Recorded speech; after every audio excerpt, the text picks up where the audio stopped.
Mestre Jesus, amigo de todos nós agradecemos por esta oportunidade que tem nos favorecido a aprendizagem, o estudo, e de aqui estamos reunidos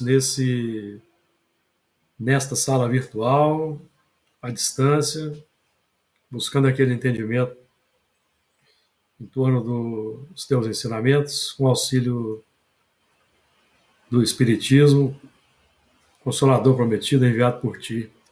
Nós sejamos felizes nas abordagens, nos comentários, entendimento, no aproveitamento, que solicitamos também a conexão com a nossa fraternidade, a Fraternidade Espírita Camilo Chaves, para que nós possamos ter o respaldo, a proteção dos mentores da casa e que os estudos possam ser irradiados para o grupamento, para aqueles irmãos para os quais o estudo será proveitoso, assim como é para nós, e eles possam também compartilhar conosco desse momento. E todos nós, na troca de vibrações, em bases de fraternidade, entendimento, compreensão, possamos aqui realizar o melhor ao nosso alcance. Muito bem, nós então vamos dar continuidade ao estudo alternado das terças-feiras entre Evangelho segundo o Espiritismo e Livro dos Espíritos, hoje retomando o estudo do Evangelho segundo o Espiritismo, capítulo 4, Ninguém poderá ver o reino de Deus se não nascer outra vez, o item 5. Vamos lá. Ora, o tema é a ressurreição e reencarnação, item 5. Ora, entre os fariseus havia um homem chamado Nicodemos, senador dos judeus, que veio à noite ter com Jesus e lhe disse: Mestre, sabemos que vieste da parte de Deus para nos instruir como um doutor, porquanto ninguém poderia fazer os milagres que fazes se Deus não estivesse com ele. Jesus lhe respondeu: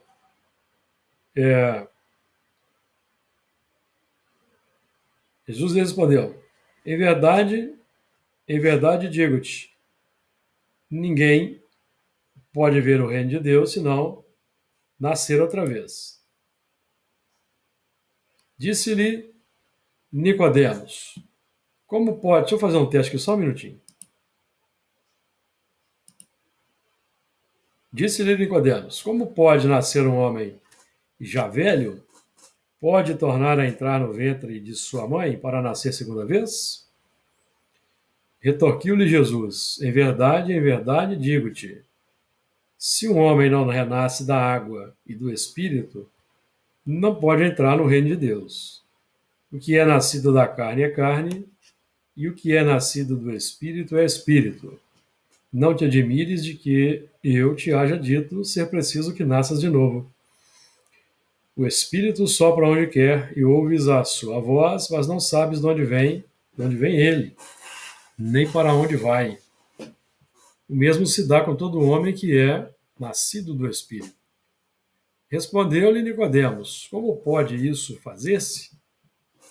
Jesus lhe respondeu e observou: pois que és mestre em Israel e ignoras estas coisas? Digo-te em verdade, que não dizemos senão o que sabemos, e não damos testemunho senão do que temos visto. Entretanto, não aceitas o nosso testemunho. Mas, se não me credes, quando vos falo das coisas da terra, como me crereis quando vos fale das coisas do céu? João, capítulo 3, versículos 1 a 12.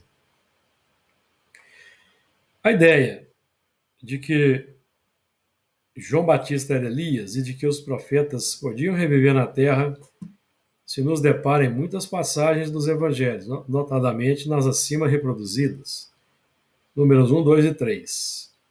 Se fosse errônea essa crença, Jesus não houvera deixado de a combater, como combateu tantas outras. Longe disso, ele a sanciona com toda a sua autoridade e a põe por princípio e como condição necessária quando diz: ninguém pode ver o reino de Deus senão nascer de novo. E insiste, acrescentando: não admires de que eu te haja dito, ser preciso nasças de novo. Estas palavras, se um homem não renasce da água e do Espírito, foram interpretadas no sentido da regeneração pela água do batismo. O texto primitivo, porém, rezava simplesmente: não renasce da água e do Espírito, ao passo que, em algumas traduções, as palavras do Espírito foram substituídas pelas seguintes: do Santo Espírito, o que já não corresponde ao mesmo pensamento. Esse ponto capital ressalta dos primeiros comentários a que os evangelhos deram lugar, como se comprovará um dia, sem equívoco possível. Muito imperfeitos eram os conhecimentos dos antigos sobre as ciências físicas. Eles acreditavam que a Terra saíra das águas e, por isso, consideravam a água como elemento gerador absoluto. Assim é que na Gênesis se lê: o Espírito de Deus era levado sobre as águas, flutuava sobre as águas. Que o firmamento seja feito no meio das águas, que as águas que estão debaixo do céu se reúnam em um só lugar e que apareça o elemento árido, que as águas produzam animais vivos que nadem na água e pássaros que voem sobre a terra e sobre o firmamento. Segundo essa crença, a água se tornara o símbolo da natureza material, como o espírito era o da natureza inteligente. Estas palavras, se o homem não renasce da água e do espírito, ou em água e em espírito, significam, pois, se o homem não renasce com seu corpo e sua alma. É nesse sentido que a princípio as compreenderam. Tal interpretação se justifica, aliás, por estas outras palavras: o que é nascido da carne é carne, e o que é nascido do espírito é espírito. Jesus estabelece aí uma distinção positiva entre o espírito e o corpo. O que é nascido da carne é carne, indica claramente que só o corpo procede do corpo e que o espírito independe deste. Muito bem. Retornando aqui para começar o assunto, numa interpretação aqui básica que salta aos olhos, o renascimento pela água, hoje nós temos mais condições de entender, porque o corpo físico é formado por 70%, 75% de água. Então nós temos aí nitidamente o símbolo, a razão de Jesus dizer nascer da água. Mergulho no novo corpo. Além do mais, o corpo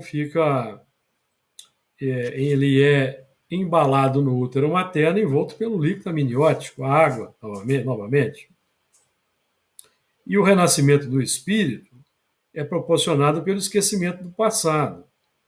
Então nós esquecemos completamente os fatos, os acontecimentos das existências passadas e só restam conosco as tendências, a índole, os desejos, as paixões, as emoções, que permanecem, porque não é possível para nós, para o espírito que retorna à carne, abstrair dos seus sentimentos, da sua conquista em termos de sentimentos. As lembranças dos fatos, dos acontecimentos, dos nomes, é importante que isso seja realmente tamponado em função do nosso estágio de evolução ainda inferior. Somos espíritos inferiores, quando não retardatários, atrasados no processo, porque nós vamos aí, podemos fazer uma distinção entre dois tipos de espíritos inferiores. Os inferiores que estão na evolução natural, na sequência normal da evolução, e os que desenvolvemos as paixões, desenvolvemos a má índole, exatamente quando a razão vai se abrindo e vamos fazendo escolhas. Porque enquanto o espírito não é dotado do benefício da razão clara, ele não tem como fazer escolhas ainda. Ele vai seguindo os impulsos, vai seguindo os exemplos dos que estão à volta. É assim que o progresso ia sendo feito inicialmente, até o advento da razão, que nós aprendemos com André Luiz, que começou a se abrir com o desenvolvimento do pensamento contínuo, aproximadamente 200 mil anos atrás, com a consolidação do Homo sapiens, entre 200 e 300 mil anos atrás, segundo a ciência. André Luiz crava 200 mil anos atrás como sendo o marco da conquista do pensamento contínuo. E então a razão aí, iniciamos o exercício da razão. Mas no livro Libertação, no primeiro capítulo, André Luiz já informa que nós lidamos com a razão há cerca de 40 mil anos.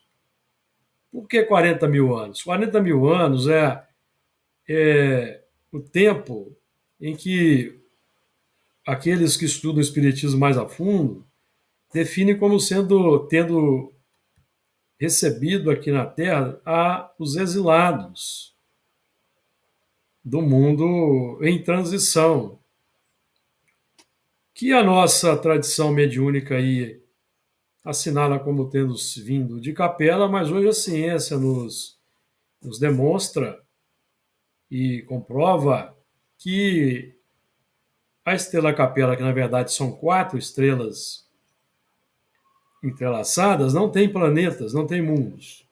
Então, obviamente, não foi de lá que eles vieram. E são estrelas jovens, na faixa dos 650 milhões de anos. E se houvesse mundos lá naquele sistema, seriam mundos jovens, iniciando ainda o processo de consolidação da matéria, nas faixas iniciais do processo que gera o desenvolvimento da vida. Isso se aqueles mundos tivessem condições para a vida. Então nós ainda carecemos de informações mais abalizadas para saber de onde esses espíritos vieram para a Terra. Bom, então, o espírito que vai evoluindo na linha natural, então ele vai se desenvolvendo de forma natural, sem desenvolver imperfeições. A imperfeição, o que Allan Kardec considera como imperfeição, ele aborda no livro Céu e Inferno, por exemplo, que o espírito que tem 6 imperfeições sofre mais do que um que tem apenas 4. Ele claramente está falando conosco das paixões. Lá no capítulo do Céu e Inferno, que trata do Código Penal da vida futura. Claramente falando conosco de paixões e de virtudes. Egoísmo de um lado e humildade do outro, na base das paixões como das virtudes. Então aí nós desenvolvemos, com a escolha, nós desenvolvemos as imperfeições, a partir daí. Então a nossa razão aqui na Terra, ainda no campo, amigos, utilizando o raciocínio lógico, a faculdade de raciocinar em cima da revelação, que é a nossa atribuição de encarnados, e nós podemos considerar, de princípio, até que nós tenhamos informações mais abalizadas dos espíritos, que a nossa razão aqui na Terra se apresentou como plenamente preparada para as nossas escolhas quando Moisés apresentou o decálogo na pedra, que é o cotejo, é a aferição de um estado de evolução generalizado de um nível da humanidade. Então, a partir daí, com o conhecimento claro e nítido da lei, que vinha sendo, como que a lei vinha sendo instruída? No corpo a corpo do contato social, pelos patriarcas, pelas lideranças, pelos os mais avançados que encarnavam ocasionalmente, então pelo exemplo, pelo conselho, assim que os ensinamentos eram transmitidos no seio da sociedade, da humanidade terrena. Até que começamos a receber os códigos, mais primários. Os sumérios, por exemplo, foram os primeiros que apresentaram uma certa codificação de leis. Depois nós tivemos se não me engano, Assurbanipal, Código de Hammurabi, que foi um marco, mas já havia um anterior, no tempo do Sumério, se não me engano. E aí nós vamos vendo a espiritualidade paulatinamente instruindo a humanidade. E Moisés, que é aquele que traz a lei divina por excelência, decodificada de forma bem didática, e cuja origem é divina, porque é um código perfeito, tanto que Jesus resumiu em dois: amar a Deus sobre todas as coisas, o próximo como a si mesmo, que é suficiente para a felicidade humana. Então, tudo isso para dizer isso. Então, nós necessitamos do esquecimento do passado por causa dessa nossa condição ainda de evolução deficitária.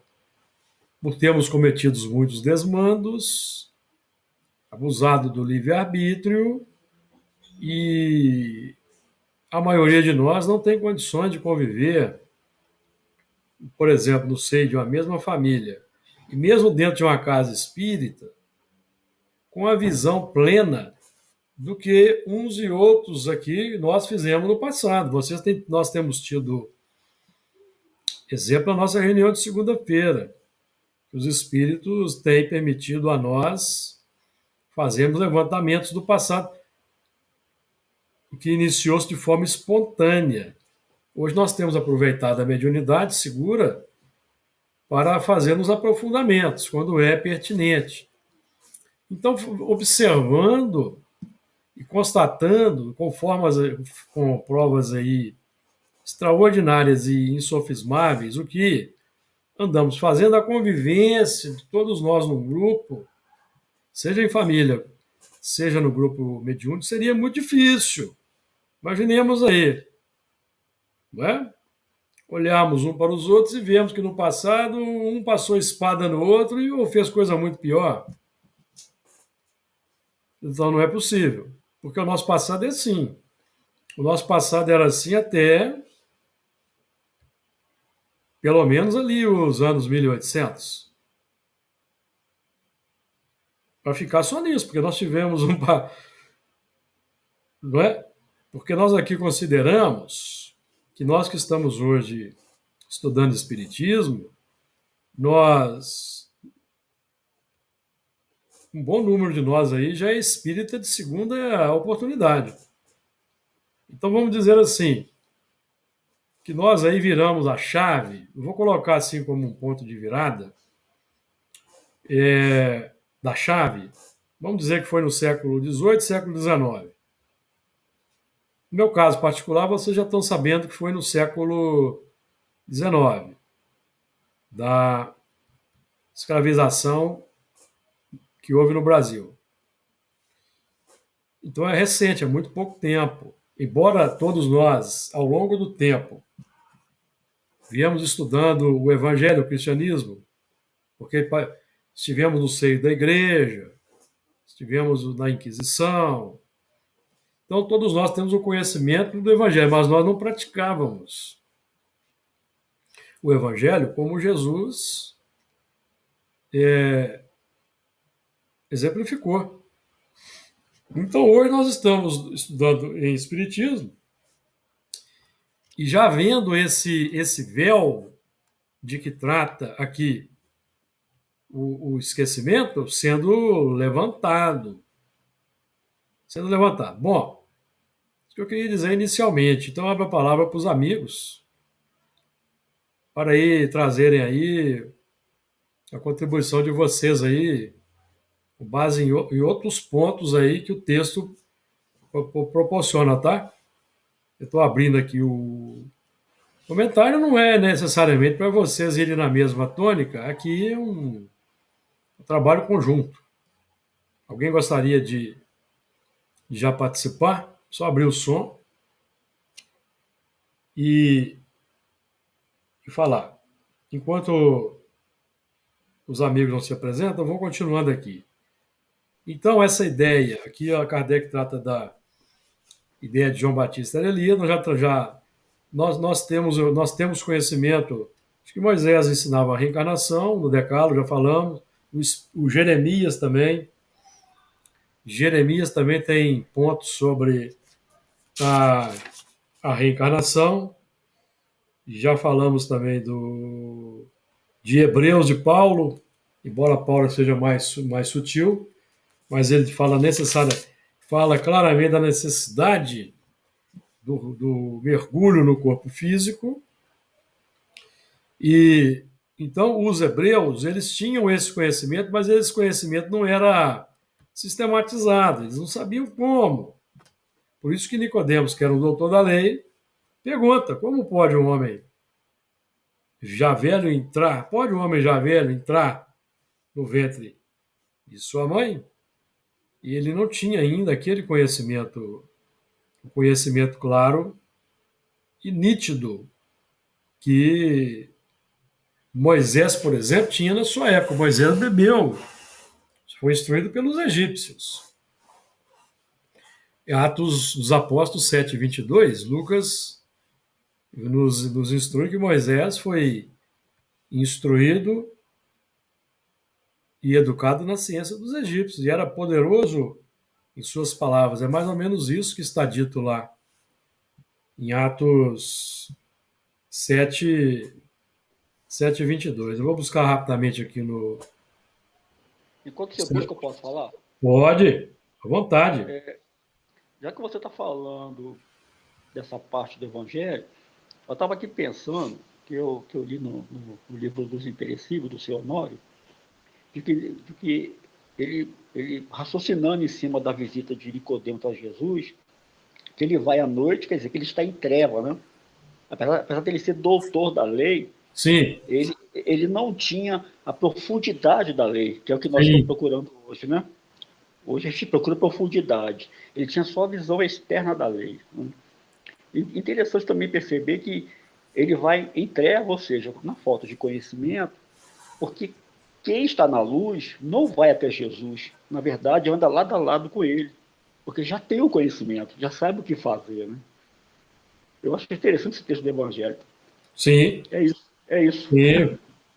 Muito, muito interessante. O Honório realmente é uma referência. O nosso estudo do Apocalipse lá que fazemos antes do trabalho da reunião mediúnica, é um resumo que fizemos do Apocalipse do Honório. O Honório, durante 10 anos, ele, aos sábados, no Grupo Espírita Emmanuel, ele fazia estudos sistemáticos no estilo miudinho, do Apocalipse, versículo a versículo. E o pessoal gravava. Depois alguém passou para texto e eu ganhei de presente de uma amiga um CD com todo o material. Isso em 2009. E a partir de 2010 eu comecei a estudar e comecei a fazer um resumo, versículo a versículo, ali no estilo do livro Luz Imperecível. E nós temos estudado lá às segundas-feiras desde 2013. E ainda estamos no capítulo 21. Falta ainda metade do 20, 21, mais ou menos, e o 22 inteiro. É porque os estudos dele são profundos, realmente, são extraordinários. E o livro Luz Imperecível ali, vamos dizer, ele dá ali uma, uma palhinha para nós que, na verdade, o livro Luz Imperecível também é feito em cima do trabalho do José Damasceno Sobral, que o Honório deu uma burilada e transformou naquele livro. Mas o Honório realmente é uma referência no Eu movimento. tenho os dois aqui em casa. Sim. É, esse trabalho nosso de resumo está quase pronto, a formatação para um livro, e quando estiver pronto eu vou compartilhar o PDF aí com todos. E nós temos a ideia de fazer um livro, eu e um outro companheiro, o Carlos Alberto Braga Costa, foi quem me convidou para fazer um trabalho lá com ele. E a ideia é fazer um livro. Então nós estamos burilando aqui o texto, estamos já no finalzinho, e quem sabe aí nós conseguimos editar, publicar isso como um livro aí para compartilhar com todo o movimento espírita aí do Brasil, porque é uma explicação extraordinária, extraordinária, espetacular.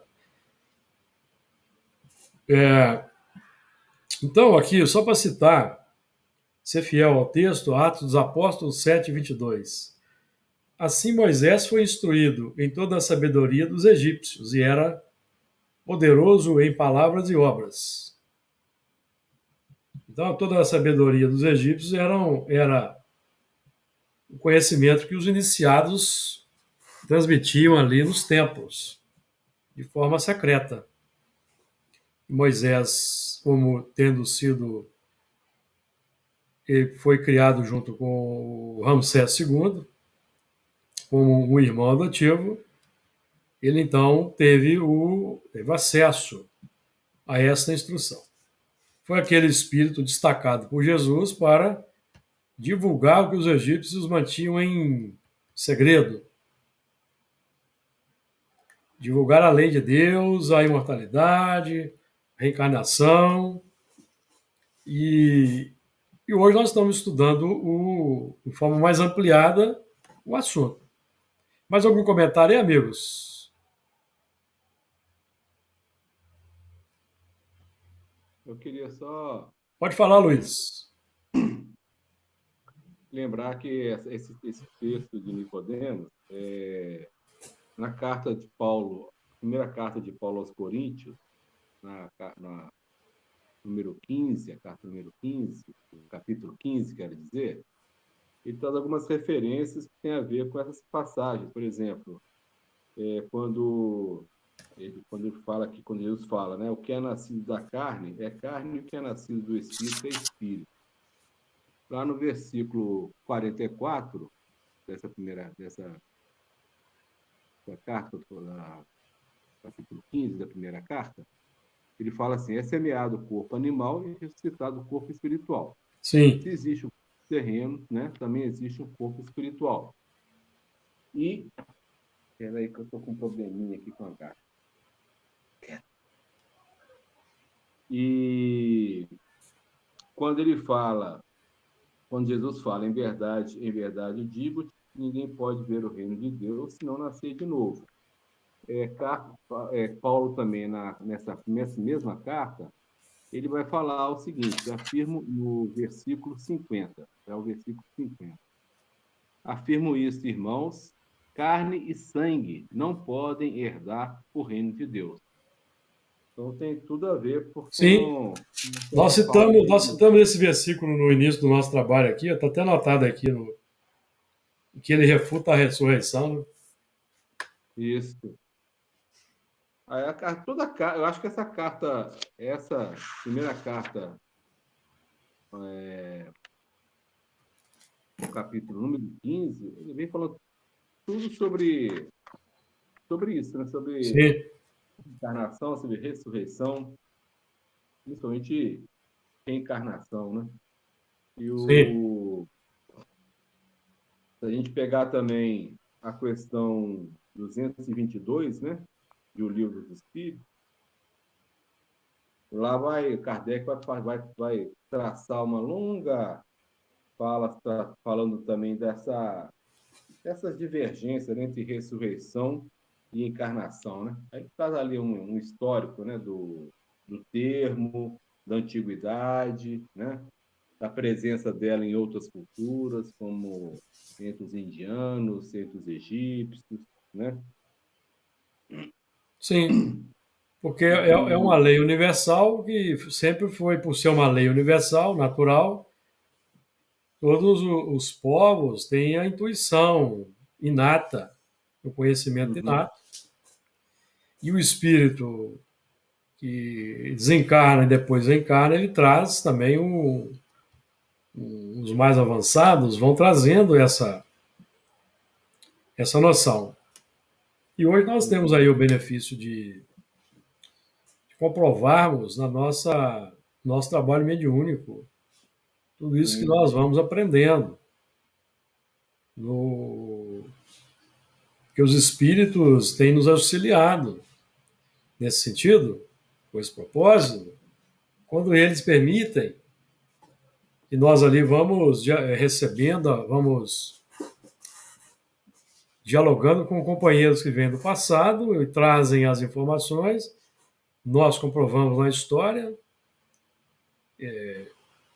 informações que escapavam e ainda escapavam o conhecimento de todos nós, detalhes de acontecimentos, de personalidades pouco conhecidas da história uhum, e ainda hoje detalhes desconhecidos da maioria, com exceção de mim que tenho estudado o assunto exatamente para poder comprovar a veracidade. uhum, E então nós temos sido beneficiados com essa imersão. Então essa questão aqui, o espírito sopra onde quer, ouve a sua voz, mas não sabe de onde vem ele, nem para onde vai, para nós já está perdendo um pouco de sentido, porque nós estamos sabendo de onde nós viemos, uhum, por onde passamos, uhum, não é o que tem acontecido? É o que estamos sim, sabendo. Porque essa é uma característica da evolução. A humanidade do futuro, e aí das faixas da regeneração em diante, vai ter consciência e a lembrança das existências anteriores. Porque da faixa da regeneração em diante, os espíritos que estarão reencarnados serão somente os bons espíritos, com, fazendo aquela depuração finalística, conforme aprendemos lá com o Santo Agostinho, acabando, terminando a depuração. Então são defeitos leves que serão corrigidos, porque aqueles endurecidos e recalcitrantes que ainda carecem de expiação, por uma questão de lógica, não estarão mais na Terra. Então, com o saneamento interior, porque a bondade e o amor é que vai saneando o mundo interior, nós então nos habilitamos para lembranças do passado. É por isso que. E nós, assim, a nossa responsabilidade, inclusive, aumenta muito. Porque já sabendo de antemão muitas coisas, embora ainda não tendo a consciência, mas tendo a informação que nós comprovamos, estudando a história, a nossa responsabilidade também aumenta, porque nós precisamos aplicar com sinceridade, com esforço mesmo, com boa intenção, o ensinamento, para não chegarmos em condição muito difícil no mundo espiritual. Todos nós, de um modo geral, vamos chegar numa condição um tanto, com um certo grau de arrependimento, em função do que não foi feito. Mas nós já vamos ter uma bagagem de boas obras também, que estamos realizando. Embora com dificuldade, errando e acertando, mas a nossa intenção é de acertar, é de fazer o melhor. Nós não temos mais a intenção de complicar, de atrapalhar. Temos, não. Nós estamos aqui imbuídos da necessidade da vivência das leis de Deus, compenetrados desse imperativo. E a nossa intenção, toda ela já é voltada para essa vivência. Então, que é uma salvaguarda. Que é importante nós aí considerarmos. No livro dos Espíritos, os Espíritos ressaltam em várias passagens que Deus olha a intenção e nem tanto o ato em si. Até mesmo com relação até ao homicídio, questão. Não vou me recordar agora aqui de cor salteado, não. Mas tem uma questão em que eles falam literalmente isso, que Deus. É lá na parte que trata do homicídio. Deixa eu ver se eu acho aqui rapidinho.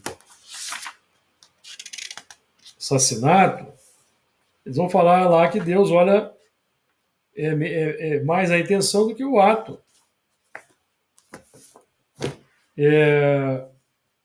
Porque a intenção é que conta. A intenção já mostra um movimento do coração indicando nova diretriz.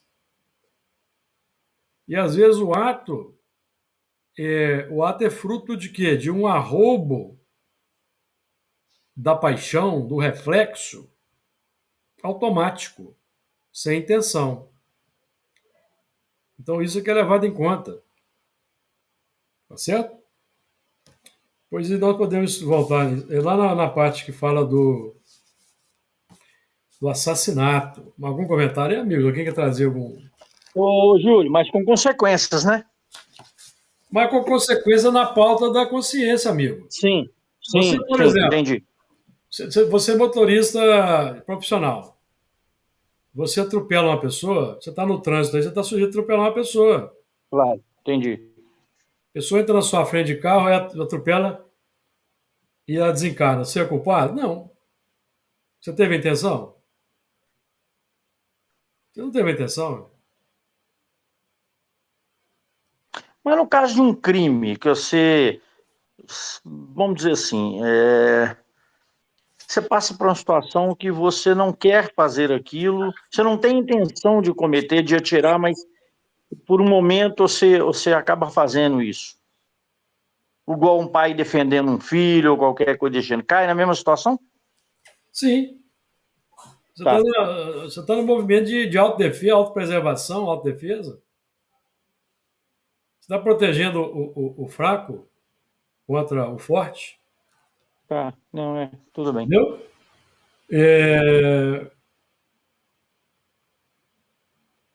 Dentro do que o Hernani falou aí. Como, 747, o assassino tem sempre o mesmo grau de culpabilidade? Como já dissemos, Deus é justo e julga mais a intenção do que o fato. Tá certo? Pode falar, Luiz, pode continuar.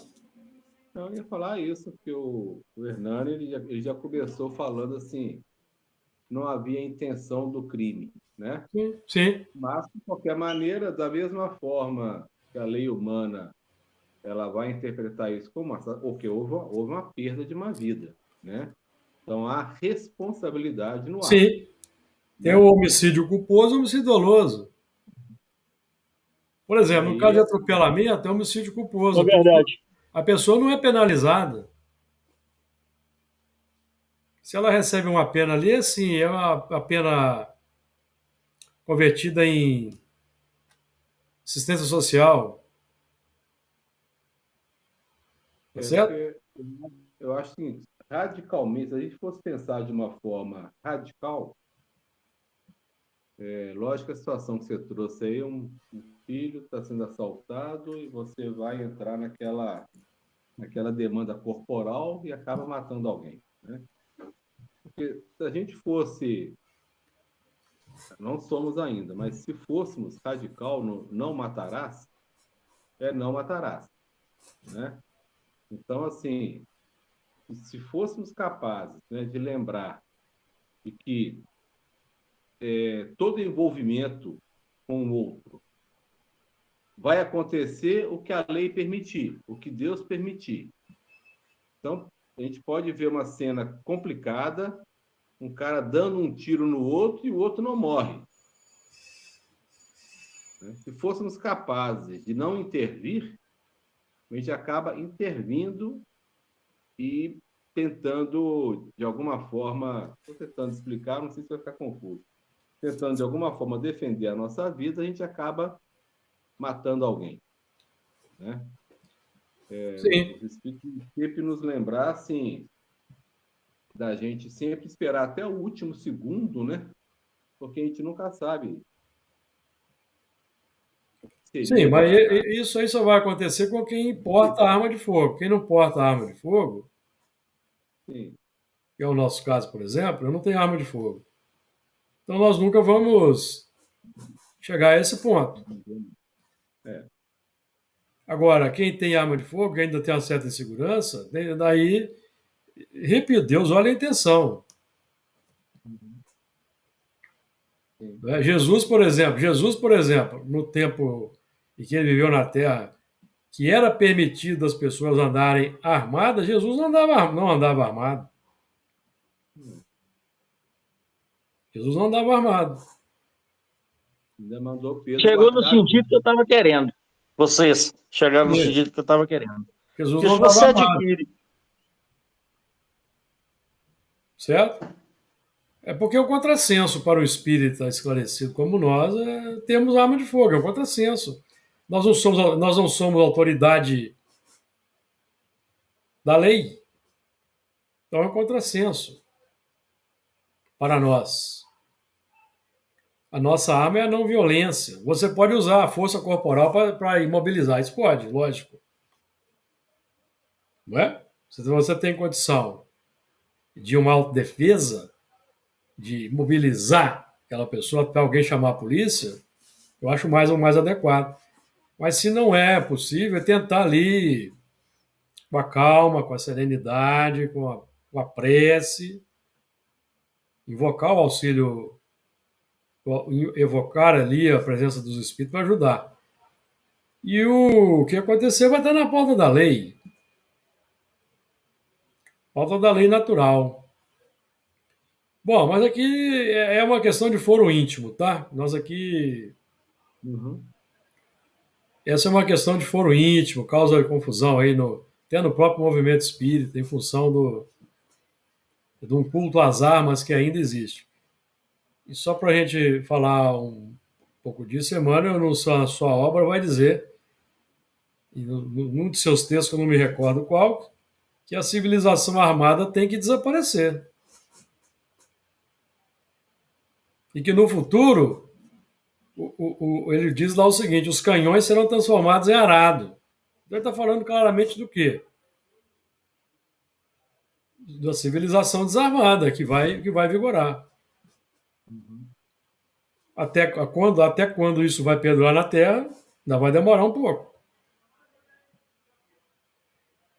Porque se tem uma coisa que se fabrica com como a gente diz daí na gíria, de forma desembolada na Terra, é a arma de fogo. Todo tipo. Então, quando é que isso vai parar? Está longe ainda. Então, nós, infelizmente, nós voltamos àquela tecla que nós aqui trazemos de vez em quando, que às vezes causa desconforto no movimento espírita. Mas nós estamos longe da regeneração. Sinto muito. Estamos longe. Tem médium aí alardeando que estão na regeneração, são pseudo-sábios. que não estudam a doutrina espírita. E desinformam, não informam, desinformam. É preciso educar o espírito. Ô, Júlio, Diga lá, Diego. não entendi. Volta a sua fala aí que eu não entendi, não. Volta aí, por O que favor. do Emmanuel? Não, da regeneração, por A gentileza. regeneração. A regeneração está longe ainda. Ah, tá. Concordo com você. Então é isso que eu queria ouvir. Porque nós temos obras mediúnicas aí que estão anunciando regeneração, amigo, meu amigo está longe. Sim, Não é, sim. são, são, são, olha, com todo respeito a essas obras, são pseudo-sábios. Concordo com você. São médiuns e espíritos que não estudam o espiritismo. Como que nós podemos olhar para o mundo como está, com tanto sofrimento, e falar que isso é regeneração, gente?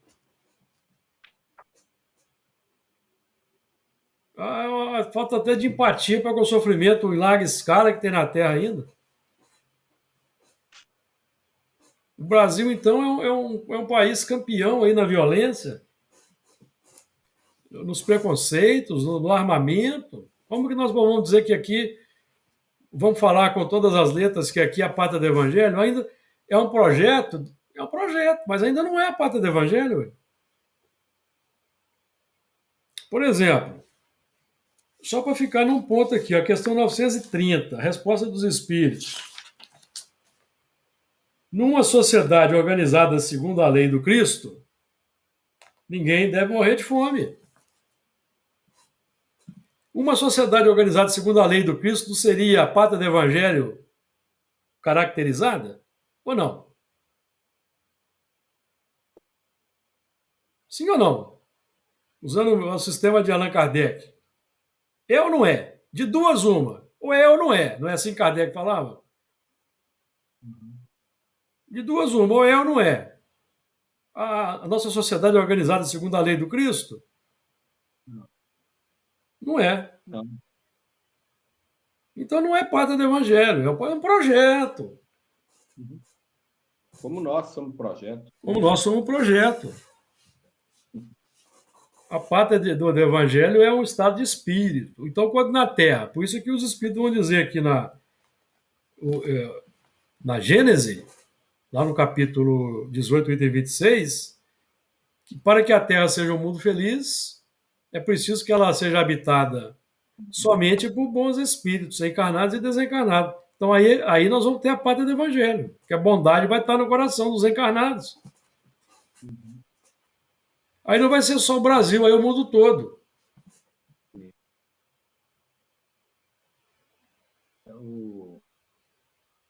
É interessante essa visão da reencarnação como um processo evolutivo, né?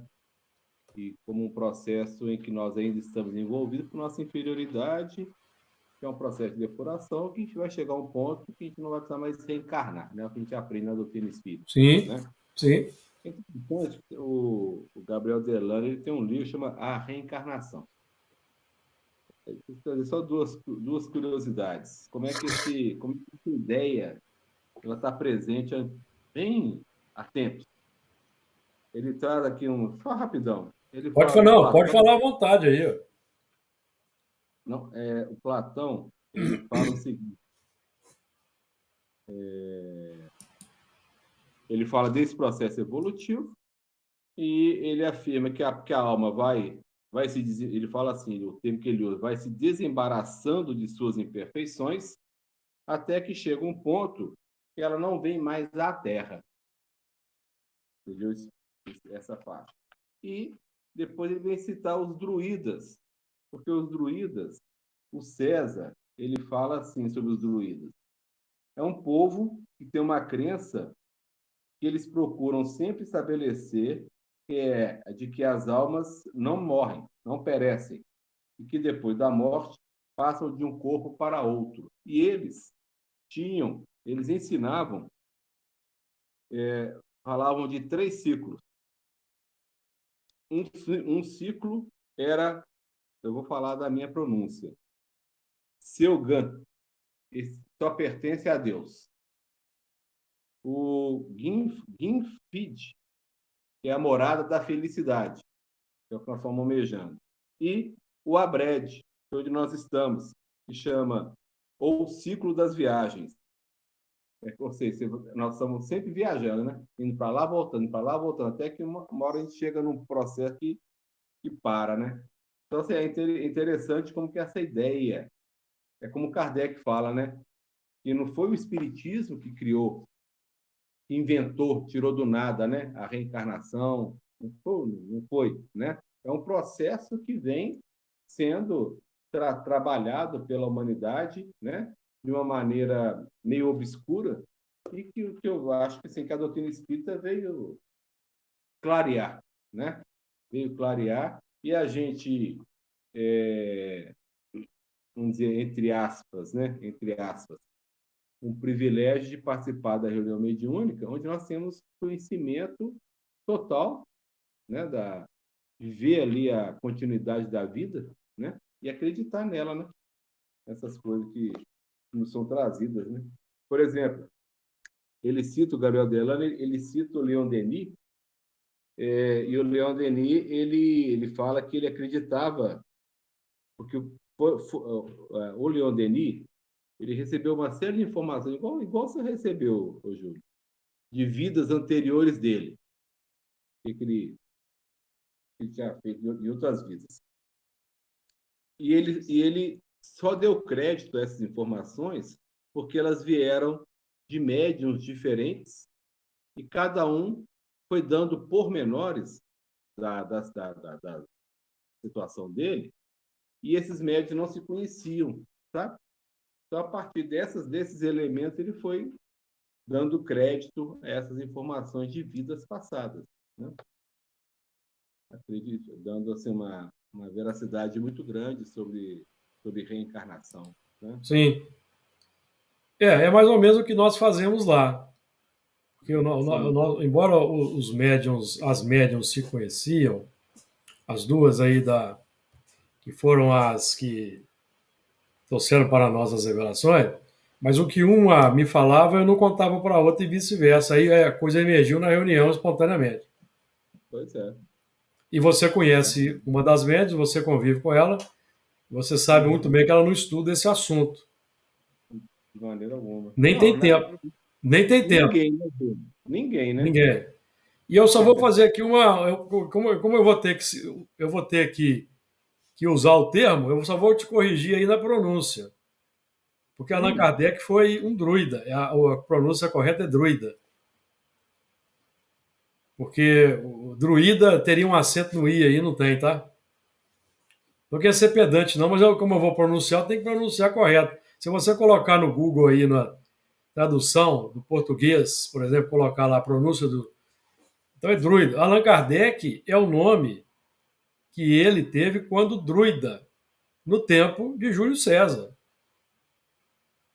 Então, Júlio César e seus legados ali conheceram o Allan Kardec naquele tempo, esse druida. E é por isso que hoje, nós estamos aqui, nós aí egressos de Roma, e estamos aí estudando Espiritismo. Nós estamos, de certa maneira, corrigindo um erro, não é? Trabalhando com as ideias do antigo druida.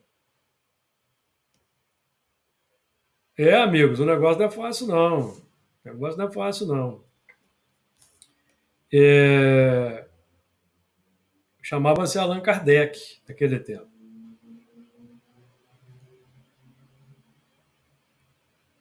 E no caso aí do que nos toca, eu já disse aqui, vou repetir.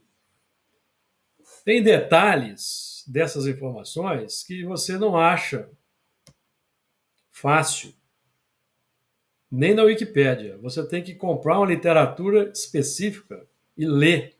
Aí você vai descobrir lá um detalhe que o médium falou. Então você já exclui transmissão de pensamento, você já exclui, porque esses livros que eu estou tendo que ler para comprovar são todos em inglês, porque em português não tem também. Isso é uma pesquisa incessante, né? Em português só tem o básico. o geral que atrai o interesse. Detalhe de batalha, como foi feito isso, como foi feito aquilo, isso não interessa para a maior parte das pessoas. Só interessa para quem sabe que viveu naquele tempo e quer saber o que eu estou fazendo, concordam? Aí você quer saber, poxa, eu quero saber, o que foi que eu fiz lá? Aí tá lá, você vai ver lá detalhe de estratégia, de tudo lá. Mas você tem que ler as obras específicas, mais de um livro. Comprar, porque é caro, não é barato, um livro estrangeiro. Alguns você acha em PDF, consegue baixar, a maioria não. Que são aquele, por exemplo, atrás ali, ó, aqueles livros naquela prateleira ali, e mais uns que eu tenho no Kindle, e outros na sala lá, que eu tenho lá o que eu estou lendo. Eu tenho uma faixa aí de uns 30 livros, para vocês terem uma ideia. Tanto que eu estou lendo de 2019 para cá. Que é bom que ele está exercitando o cérebro, né? O cérebro está ativo. Então, é esse então nós estamos tendo notícia de onde é que ele vem. Ah, vem lá da Babilônia. Ah, vem lá de Esparta. Vem lá de Esparta. Passou no Egito. Passou na Babilônia. Fez um pit stop na Pérsia. Depois, Roma. Então nós sabemos de onde é que nós viemos. Fez confusão lá na idade, lá na Inquisição.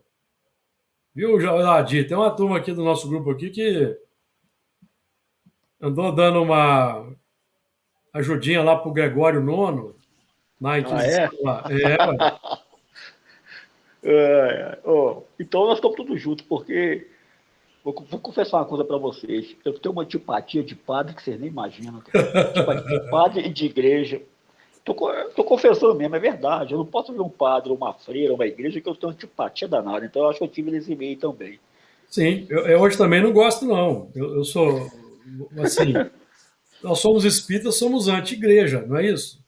Anti-dogmas, anti-rituais, anti-sacramentos, aquelas coisas todas. Mas nós estávamos lá alimentando isso, entendeu? Deve ser por isso que nós realmente já não. Hoje nós já viramos a chave, como nós estamos dizendo aí. Então a nossa cultura, faz parte da nossa cultura a reencarnação e a tendência, e essas experiências com existências anteriores fazem parte da nossa cultura também. O nosso próprio coordenador, o mentor da nossa casa, o Camilo Chaves, ele escreveu o livro Semíramis com base nas suas lembranças informações do tempo da Babilônia ali, 200 anos antes de Nabucodonosor. E ele mesmo foi o Nabucodonosor, meu caro Adi. E nós tivemos lá naquele tempo lá. Então ele, certa feita, ele, através do Chico, ele reuniu um grupo, acho que já desencarnado, se não me falha a memória. Já desencarnado, ele, através do Chico, para um grupo de amigos, ele disse o que cada um andou fazendo lá naquele tempo lá da Babilônia, por exemplo, e outros tempos. Interessante. Então isso faz parte da cultura. Lógico que nós não vamos baratear, nós não vamos entrar aí no sistema da vaidade ou no sistema do encantamento. Não, nós temos que entender que nós nos comprometemos muito nesses tempos aí, e hoje estamos trabalhando no campo da doutrina, que é para fazer diferente do que foi feito. Porque nós temos capacidade de atuar, desenvolvemos isso ao longo do tempo, atuamos de forma equivocada. Então agora nós vamos atuar com aquela mesma capacidade, com aquela mesma determinação, com aquela mesma coragem, com aquela mesma ousadia, para favorecer, por exemplo, o estabelecer estratégia para o espiritismo avançar, para levar o espiritismo para as massas, instruir, educar o povo, segundo esses ensinamentos. É o trabalho nosso, que tudo indica, está começando. Está começando. Nós vamos continuar, se Deus permitir, permanecermos na Terra, que é o nosso propósito. Nós vamos continuar na próxima e nas próximas, porque nós estamos iniciando um trabalho de moralização superior da humanidade. Existe ainda um grande primarismo na humanidade e o processo é meio lento mesmo. Então, na próxima semana, nós vamos... Próxima semana, que fomos estudar o Evangelho, nós vamos partir aqui do versículo 9, do item 9, e em diante. Na próxima semana, nós vamos estudar o Livro dos Espíritos. Alguém gostaria de acrescentar mais alguma coisa? Não, só rapidão. É só lembrar que a ciência, né, já começa a mergulhar pesado nesses trabalhos, né? Sim. Principalmente trabalhando com lembranças de vidas passadas, de uma forma bastante, com muita metodologia, com muito critério, né? De forma bem robusta. Para não deixar margem a fraudes nem nada. Então, aos poucos, isso que nós estamos falando aqui, daqui a pouco vai estar... Daqui a pouco não, né? Quando eu falo daqui a pouco, tem daqui a alguns, sei lá, quantas dezenas de anos. Sim. Vai começar a chegar Vai começar a ser vulgarizado, no sentido de ficar mais popular, né? Sim. As pessoas acreditarem mesmo. Não resta dúvida. Muito bem, amigos. Então, aí mais alguém quer falar alguma coisa? Então, aí na sequência da ordem alfabética, hoje quem vai fazer a prece é o Hernani. Certo aí, Hernani? Certíssimo. Vamos lá. Vamos levando nosso pensamento ao Mestre Jesus, rogando a Jesus que estejamos sempre aptos ao trabalho, buscando conhecimento para que possamos crescer cada vez mais em espírito, e que as tuas bênçãos, Senhor, estejam conosco, com os nossos familiares, amigos, aos companheiros que aqui não puderam estar nessa noite, que nos fortaleça cada dia mais. Que a tua presença seja constante, Senhor, hoje e sempre. E assim seja, Senhor. Que seja. Até a próxima, então. Até a próxima.